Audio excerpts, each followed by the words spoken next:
Thank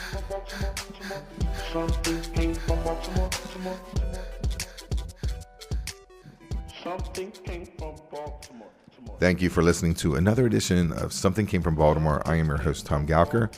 At the top of the episode, we have DiVine of Annapolis, a female gospel group who is celebrating their 25 years of praise and worship, and they just released a new recording called Trust and Believe. In the second half of the show, we are reliving the funk years all over again with funk master Duke Benjamin. He is going to do his countdown of the top 10 funk bands of all time. Something came from Baltimore. Something came from Baltimore. Something came from Baltimore. Something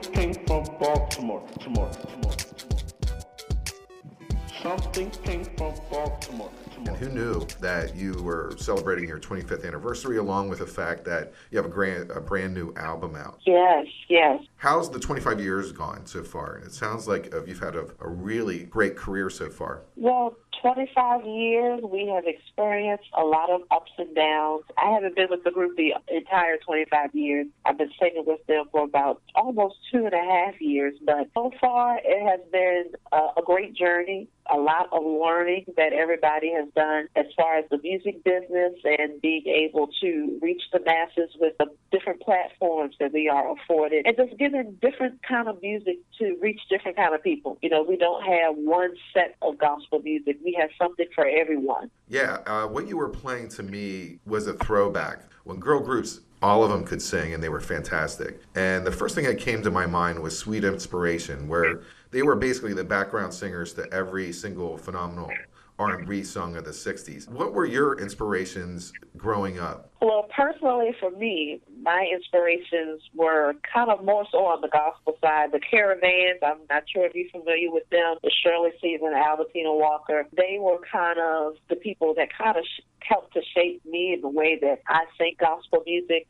Also, the Clark sisters, who are very legendary. They've been singing for a very long time in the gospel music industry. But as far as the secular side, I like the Supremes, the Emotions. You know, I like all types of music, whether it be gospel or secular. I reach from those different types of people. How many songs are on your album that is coming out? It's called Trust and Believe. Yes, the title is Trust and Believe, and on that we have 14 songs. Okay, you gave us 5. We're going to go through each one. Trust and Believe is the first single off the album? Yes, that's the title track. It's really an interesting story because I was presented the music to that maybe 2 years ago when I first started singing with the group. And when I listened to it, I tried to put lyrics to it, and at that time I just wasn't getting the vibe. I really couldn't feel my way through it. So I set it aside for 2.5 years, and then all of a sudden, boom, it was like a light came flashing on it. And I began to have these lyrics, and I put it on paper, and I presented it to Patricia, who is also the only original vocalist of the group, and she listened to it, and she loved it automatically, and that's how it all came about. Let's take a listen to Trust and Believe. Okay.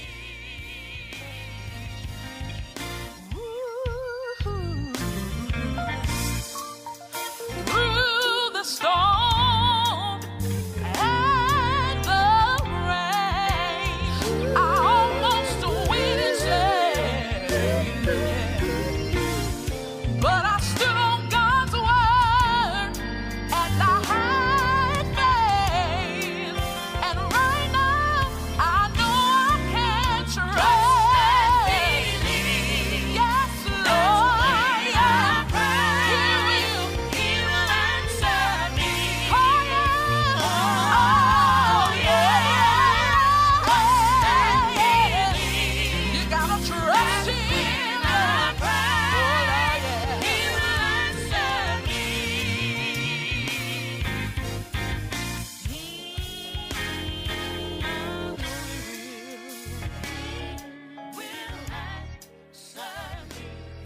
The second song that you have listed is Hallelujah. Well, Hallelujah is a song written by Patricia.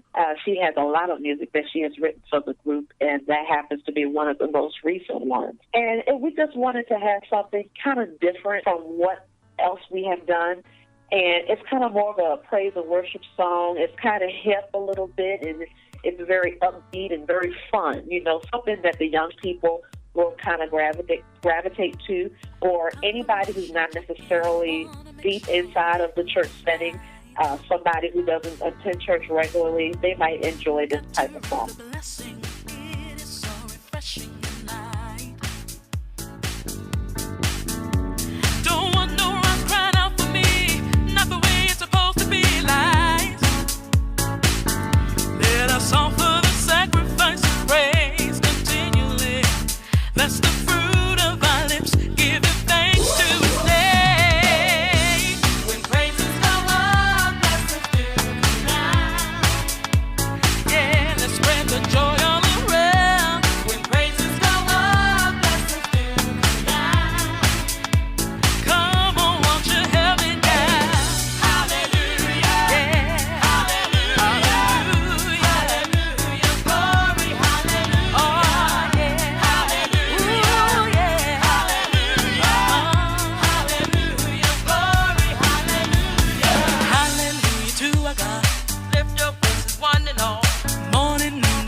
Towards the end of the song, there's some interplay between all the vocalists, and it's fantastic. What made you decide this song and how you performed it? That actually was just something like last minute that we decided to add to the newest CD. And we were singing one day. While we were in the church setting, there was someone else who was singing before us. And I was just sitting there, just kind of contemplating about continuing to sing gospel music and just continuing to sing all together. And I just began to question myself, like, we come to these different events and people just sing and sing and sing. Some people pour their heart out, and then people leave the same way that they came. I'm the type of person, if I'm going to sing, I want somebody to feel something and be able to take that with them to help them throughout the week and maybe change something on the inside of them. And I remember a scripture in the Bible talking about Israel going to war. They would send Judah first. That was the tribe called Judah that they would send into war, and they would be the singers and the musicians, and they would make a sound of victory before they even begin to start fighting. And that made me realize that that's what I'm doing as a singer, as a gospel singer. I'm sending Judah first. I'm sending the sound. I'm sending the praise so that somebody can come behind me and say, you know what, this week might be rough for me, but I can remember what Sister Charnay Wallace and DiVine of Annapolis sang, and I can sing that to myself and encourage myself when I'm going through my storms in life.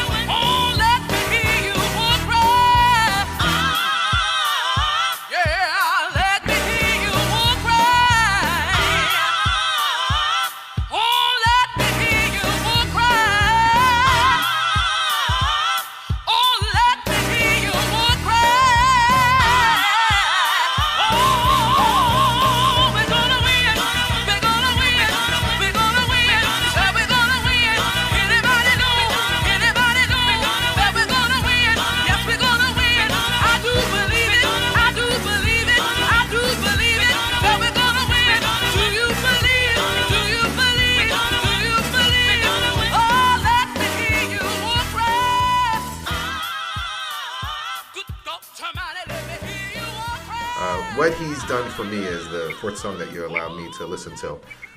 Explain that song and how'd that come about? But What He's Done For Me actually belongs to a group called Lisa Noel Smith and the Brown Singers out of Memphis, Tennessee.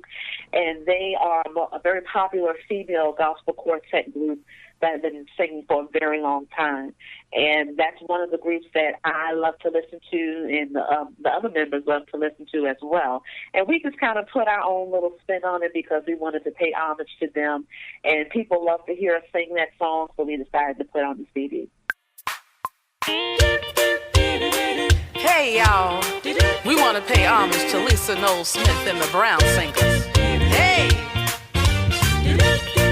Oh, let's go! Oh yeah! Come on, DiVine, tell it. You don't know like I know. Oh, what the Lord has done for me. What He's done for me. And you can't tell it. You can't tell it like I can. Hey, what the Lord has done for me. What He's done for me. Said my Jesus picked me. Jesus picked me up. And then He turned me all around. Turned me all around. You cook, or the group cooks. I noticed it online with sweet treats.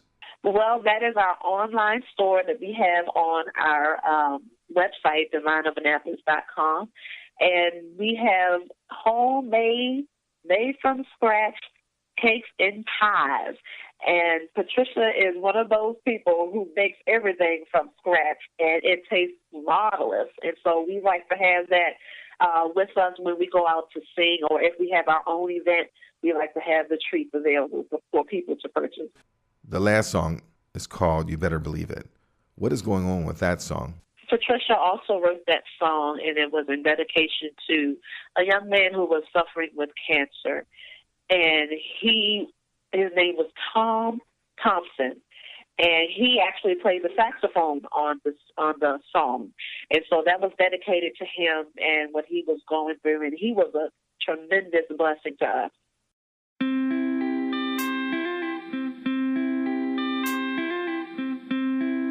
I got some news today, unsettling, about you, my friend. And I want you to know I'm praying that you will be okay in spite of what they say. You know the man, and he has his own plan.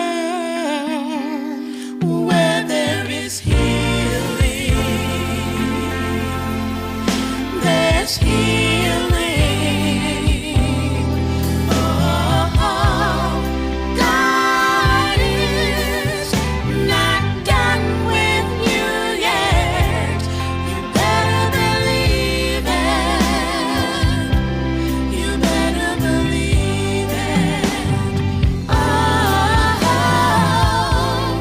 God is not done with you yet. You better believe it.